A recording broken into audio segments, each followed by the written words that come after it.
Elections can be like a crowded party where everyone's shouting for attention. Runoff elections are like a second round of the party, but with fewer people. They happen when no single candidate gets a clear majority of the votes. Imagine a pie chart. If one slice of the pie is bigger than all the others combined, that's a majority. In a runoff, no one has that big slice at first. So what happens? We have a runoff. It's a separate election where the top two candidates from the first round go head-to-head. Think of it like a political rematch, but with higher stakes.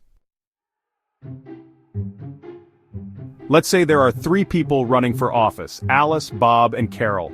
In the first election, Alice gets 40% of the votes, Bob gets 35%, and Carol gets 25%. No one has more than 50%, so we go to a runoff. Since Alice and Bob got the most votes, they move on to round two. Carol is out.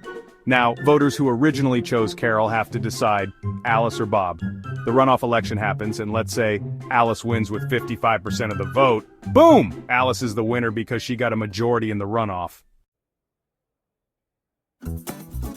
Runoff elections have some fans. They argue that runoffs make sure the winner has support from more than half the voters. This can be important for big decisions that affect everyone. Imagine a new law that impacts schools. With a runoff, it's more likely that the person making that law has the backing of most people, not just a small group. Plus, runoffs can encourage candidates to reach out to more voters.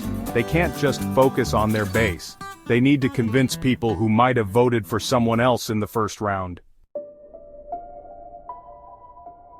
Of course, not everyone loves runoffs. They can be expensive because we're basically running two elections instead of one.